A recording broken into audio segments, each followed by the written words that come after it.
So, in today's class, we will study about the neural tube defect, which is also known as spina bifida. Let's start.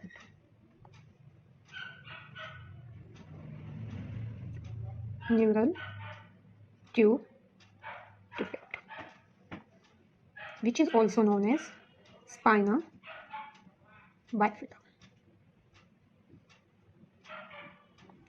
So, it is most common congenital anomaly, most common congenital anomaly of CNS. अगर आपसे ऐसा पूछा जाता है तो आप क्या answer करेंगे? Spina bifida. So, first definition. It is a birth defect in which spinal and spinal cord do not close properly or develop properly. So, it is a congenital anomaly in which the spinal cord do not close properly or maybe do not develop properly. So, what can be reasons for that? Causes की बात करें हम, it can cause due to multifactorial reasons that include folic acid deficiency,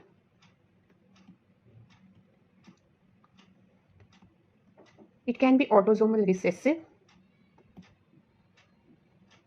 or it can be autosomal dominant. So there are multifactorial reasons. Next, what can be risk factors? क्या क्या risk factors हो सकते हैं जिसकी वजह से NTD cause हो सकता है? First one is folic acid deficiency. If mother has folic acid deficiency, it can be a risk factor. Second is alcohol. If mother is alcoholic, so there is chance of NTD. And obesity, diabetes mellitus,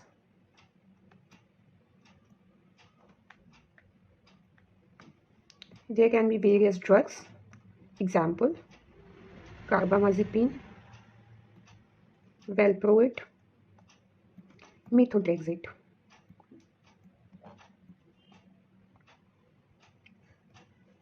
So हमें अभी तक इतना समझ आया, NTD is a congenital anomaly of CNS. इसमें इसका definition हमने पढ़ी. डेफिनेशन में क्या हमने पढ़ा कि it is a birth defect. It is a birth defect in which spinal and spinal cord do not close properly और डेवलप प्रॉपरली. ठीक है. इसके कॉजेज में हमने देखा कि मल्टीफैक्टोरियल रीजंस हो सकते हैं, सिर्फ किसी एक पर्टिकुलर रीजन की वजह से नहीं. There can be many reasons like folic acid deficiency, autosomal recessive, it can be autosomal dominant disease. And इसके रिस्क फैक्टर्स देखें, folic acid deficiency, alcohol, obesity, diabetes mellitus, और can be different types of drugs. So it is most commonly occur in at 1 month of pregnancy.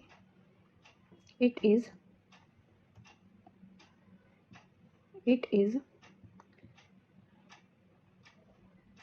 most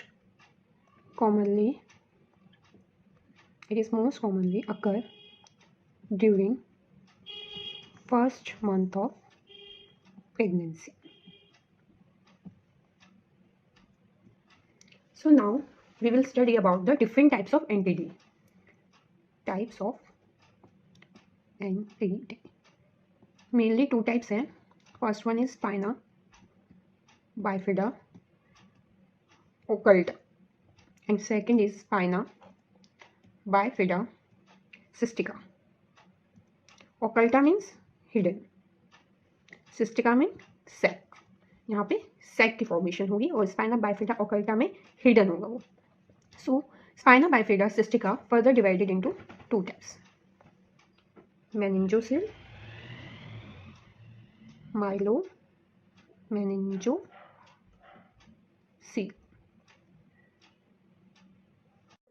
So in spina bifida occulta, यहाँ पे हमें कैसे image दिखेगी, this is our spine and this is meninges. So आपको slightly depression दिखेगा और bunch of hair दिखेगा, which is called tuft top hair, tuft of hair. So spina bifida occulta, occulta means hidden, hidden क्यों बोला गया है? Because यहाँ पे हमें कोई भी सेक नहीं दिख रहा है, हमें सिर्फ बंच ऑफ हेयर दिखेंगे। वो भी कहाँ पे दिखेंगे आपको? मोस्ट कॉमन साइट होती है लंबो सैक्रल रीजन, यहाँ पे आपको क्या देखने को मिलेगा? टफ टॉफ हेयर्स आपको देखने को मिलेगी इस रीजन में। So in spina bifida cystica first type हमारा मेनिंजोसील, इसमें आपको क्या दिखेगा? ये आपकी स्पाइना बाइफिडा है, सॉरी ये आपका स्पाइन है। So this is your spine and this is meninges. So in meningocele क्या दिखेगा आपको? एक सेक दिखेगा, जो मेनिंजेस हैं वो आउटसाइड को प्रोट्रूड होंगी और आपको एक सेक दिखेगा, और इस सेक के अंदर CSF प्रेजेंट होगा, CSF present. So in meningocele protrusion of meninges mainly durameter plus क्या होगा? CSF प्रेजेंट होगा उसमें मेनिंजोसील के अंदर। And in myelomeningocele this is our spine and ये आपकी मेनिंजेस है। सो सेक होगी, फॉर्मेशन होगी, प्लस जो आपकी स्पाइन है वो इन्वॉल्व होगी, स्पाइनल नर्व्स इन्वॉल्व होंगे। सो इसमें क्या क्या होगा आपका? Meninges plus CSF plus spinal cord plus spinal nerves. So it is most severe type, it is most severe type. क्यों? क्योंकि इसमें स्पाइनल नर्व्स इन्वॉल्व है, मोस्ट सीवियर टाइप। और मोस्ट कॉमन साइट कॉमन होती है तीनों में, which is our lumbo sacral region. So अभी तक हमने इनके टाइप्स सीखे, दो टाइप्स है mainly, spina bifida occulta, spina bifida cystica. Cystica mean sac deformation, hidden वाले में कोई सिम्टम्स नहीं आते, ठीक है, और इसमें क्या है? टफ टॉप्स हेयर दिखते हैं बस, और माइल्ड बैक पेन हो सकता है। मेनिंजोसील के अंदर आपकी मेनिंजेस से एक आउटवर्ड प्रोट्रूजन होगा जिसमें CSF होगा, यहाँ पे स्पाइनल कॉर्ड इन्वॉल्व नहीं है। बट इन माइलोमेनिंजोसील आपकी प्रोट्रूजन में जो मेनिंजेस हैं वो प्रोट्रूड होंगे आउटसाइड, प्लस CSF प्रेजेंट होगा, प्लस उसमें स्पाइनल कॉर्ड भी इन्वॉल्व होगी, स्पाइनल नर्व्स भी इन्वॉल्व होगी, इसलिए इसे मोस्ट कॉमन और मोस्ट सीवियर टाइप कहा गया।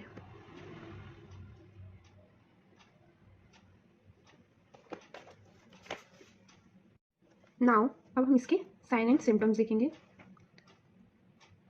क्या क्या साइन सिम्टम्स आएंगे पेशेंट में। First one is loss of control on bladder and bowel, जो ब्लैडर और बाउल पे कंट्रोल है वो उसका लॉस होगा। एंड पार्शियल और कंप्लीट लैक ऑफ सेंसेशन, और क्या सिम्टम्स दिखेंगे? पार्शियल और कंप्लीट पैरालिसिस ऑफ लेग। ये कुछ साइन सिम्टम्स हैं जो हमें पेशेंट के अंदर देखने को मिलेंगे।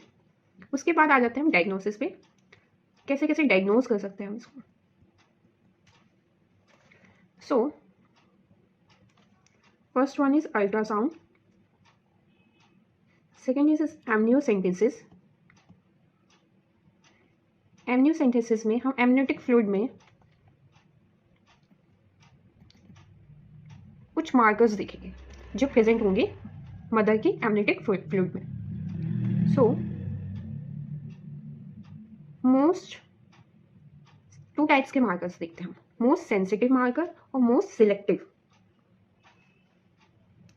Most sensitive and most specific marker, most specific marker and most sensitive marker. Most specific marker होता है हमारा एसिटाइल कोलिनस्ट्रेज, एंड मोस्ट सेंसिटिव की बात करें तो अल्फा फीटो प्रोटीन का लेवल इंक्रीज होगा आपके एमनियोटिक फ्लूइड में। सो स्पेसिफिक मतलब क्या है? जो एनटीडी में ही आपको ये मार्कर दिखेगा, और मोस्ट सेंसिटिव मतलब जो सबसे पहले हमें डायग्नोज होगा, जो सबसे पहले इंक्रीज होगा, वो होगा अल्फा फीटो प्रोटीन। और ये डायग्नोज हम सीरम में कब देखते हैं? 16 to 18 वीक्स में, 16 to 18 वीक्स। सो ये हमारे डायग्नोसिस थे। अब हम देखते हैं ट्रीटमेंट।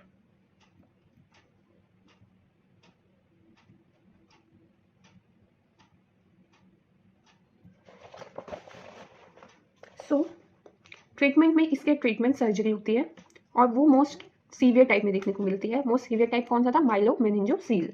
सो उसमें सर्जरी करके सर्जन उसे ट्रीट करता है। बट यहाँ पे अगर बात करें हम प्रिवेंशन की, how to prevent NTD, prevention कैसे कैसे कर सकते हैं? सो प्रिवेंशन में आएगा आपका सबसे पहली चीज़ है फॉलिक एसिड, बिकॉज ये फॉलिक एसिड की डेफिशिएंसी से हो रहा था। सो प्रिवेंशन में हम क्या देंगे? Folic acid which is vitamin B9, जिसे हम फॉलेट भी बोलते हैं। कितना देंगे हम? दो कैटेगरी में है। एक है जितनी भी फीमेल कंसीव करना चाहती है, जो प्री प्लान्ड प्रेगनेंसी होती है, उसमें उन फीमेल्स में हम 1 मंथ प्रायर कंसेप्शन देते हैं। 1 मंथ प्रायर कंसेप्शन, जब उन्होंने कंसीव किया उससे 1 मंथ पहले हमें फॉलिक एसिड की टैबलेट स्टार्ट करनी है। डोज कितनी होती है? 0.4 mg और we can say 400 microgram to 800 microgram. ठीक है। सेकेंड इज जो हाई रिस्क फीमेल्स होती हैं, हाई रिस्क फीमेल्स, जो हमने रिस्क फैक्टर्स देखे थे ना, जो फीमेल्स अल्कोहल कंजप्शन करती है, जिनकी पहले से फैमिली हिस्ट्री है, या जिनको ओबेसिटी है, डायबिटीज़, ऐसे कुछ रिस्क फैक्टर्स हैं, जो हाई रिस्क फीमेल्स हैं, उनमें हम कितनी डोज देते हैं? 4000 माइक्रोग्राम हाई रिस्क फीमेल्स में देते हैं। ठीक है। और इनमें क्या है? हम 3 मंथ्स बिफोर कंसेप्शन, मतलब प्रेगनेंसी जब वो कंसीव करना चाहती है उसे 3 मंथ पहले स्टार्ट करना है। बट जो नॉर्मल फीमेल्स हैं जिनमें हाई रिस्क के चांसेस नहीं हैं, उनमें हम 1 मंथ प्रायर स्टार्ट करते हैं। सो ये था आपका ट्रीटमेंट, ये आपके प्रिवेंशंस थे, जिसमें हमने क्या पढ़ा? फॉलिक एसिड की टैबलेट देनी है विच इज़ विटामिन B9, जो कि एक फॉलेट है। दो कैटेगरी में डिवाइड किया। एक फीमेल्स है जो कंसीव नॉर्मल है, कोई हाई रिस्क नहीं है उनको, बट वो प्री प्लान प्रेगनेंसी है, तो हम 1 मंथ प्रायर देंगे। कितना देंगे? 400 माइक्रोग्राम टू 800 माइक्रोग्राम्स। और वो फीमेल्स जो हाई रिस्क पे है, जिनको चांस है, फैमिली हिस्ट्री है, डायबिटीज़ है, या वो अल्कोहल लेती हैं, ऐसी कोई फीमेल है जिनको हाई रिस्क है और प्री प्लान प्रेगनेंसी है, तो हम 3 मंथ्स बिफोर स्टार्ट कर देंगे। कितना देंगे? 4000 माइक्रोग्राम। सो हमने आज क्या पढ़ा? न्यूरल ट्यूब डिफेक्ट पढ़ा, which is also called as spina bifida. ठीक है। इसकी डेफिनेशन हमने पढ़ी। एक बर्थ डिफेक्ट है जो कि स्पाइनल कॉर्ड प्रॉपर फॉर्म नहीं हुई है या प्रॉपरली क्लोज नहीं हुई है, तो ये कंडीशन देखने को मिलती है। इसके कॉजेज क्या हो सकते हैं? इसके बहुत सारे कॉजेज हो सकते हैं, मल्टीफैक्टोरियल रीजंस होते हैं। फॉलिक एसिड की डेफिशिएंसी से हो सकता है, कोई genetic autosomal recessive, autosomal dominant, कोई इन डिजीज इन कंडीशंस की वजह से हो सकता है। रिस्क फैक्टर्स की बात करें तो जो जिनमें फॉलिक एसिड की डेफिशिएंसी है, या मदर अल्कोहल कंजप्शन करती है, ओबेसिटी है, डायबिटीज़ मेलाइटस है, या किसी ड्रग की वजह से। और इट इज़ मोस्ट कॉमनली अगर कौन से मंथ में? फर्स्ट मंथ प्रेगनेंसी में होता है। ठीक है। टाइप्स की बात करें तो 2 टाइप से मिली spina bifida occulta. Occulta means hidden है। यहाँ पे कोई सेक की फॉर्मेशन नहीं होगी, स्लाइटली डिप्रेशन दिखेगा और कुछ हेयर्स दिखेंगे, टफ टफ हेयर कहते हैं। कहाँ पे दिखेंगे? लंबो सेक्टरल रीजन में। फिर spina bifida cystica. Cystica means sac की फॉर्मेशन हो गई। तो इसको फर्दर हमने 2 टाइप में डिवाइड किया, मेनिंजोसिल, माइलो मेनिंजोसिल। मेनिंजोसिल मीन्स सिर्फ मेनिंजिस प्रोट्यूड हो गई है आउटसाइड पे। ठीक है। और उसमें क्या है? CSF प्रेजेंट होगा। माइलो मेनिंजोसिल में क्या है? मसल जो हमारी मेनिंजेस है वो प्रोट्रूड हुई है, उसमें CSF भी दिखेगा, प्लस जो हमारी स्पाइनल कॉर्ड थी वो भी उस सेक में आ गई है, यानी स्पाइनल कॉर्ड जो हमारी स्पाइनल नर्व्स हैं वो भी उस सेक में इन्वॉल्व होंगी, और इसलिए ये मोस्ट सीवियर टाइप होता है। साइन सिम्टम्स की बात करें तो जो पेशेंट है उसका लॉस ऑफ कंट्रोल हो जाए, मतलब जो कंट्रोल है उसका ब्लैडर बाल पे उसका प्रॉपरली लॉस हो जाएगा। सेंसेशन नहीं होगी लोअर पार्ट में, कंप्लीट और partial loss of sensation. Paralysis हो सकता है लोअर लिम्ब का। डायग्नोसिस की बात करें तो अल्ट्रासाउंड है, एमनियोसेंटेसिस है, एमनियोटिक फ्लूइड जो है वो हम उसका सैंपल लेते हैं, उसमें क्या दिखता है? मोस्ट स्पेसिफिक मार्कर की बात करें तो एसिटाइल कोलेस्ट्रेज दिखेगा, और मोस्ट सेंसिटिव मार्कर की बात करें तो अल्फा फीटोप्रोटीन, और ये 16 to 18 वीक्स ऑफ प्रेगनेंसी में हमें देखने को मिलता है। ट्रीटमेंट की बात करते हैं तो सर्जरी है मोस्ट कॉमन, जो मोस्ट सीवियर टाइप है उसका हम सर्जरी करते हैं, और प्रिवेंशन की बात करें तो फॉलिक एसिड की डेफिशिएंसी की वजह से हो रहा है, तो हम क्या देते हैं, मदर को फॉलिक एसिड की टैबलेट्स देते हैं, which is also known as vitamin B9। Females को देते हैं, 2 टाइप की फीमेल्स हैं, एक जो नॉर्मल रिप्रोडक्टिव एज में फीमेल्स हैं, अगर प्री प्लान प्रेगनेंसी है तो हम 1 month prior to conception start कर देते हैं। कितने देते हैं, 0.4 mg और 400 to 800 माइक्रोग्राम। और हाई रिस्क जो फीमेल्स हैं उनमें हम 4000 माइक्रोग्राम्स देते हैं 3 months prior to conceive. That's all, thank you.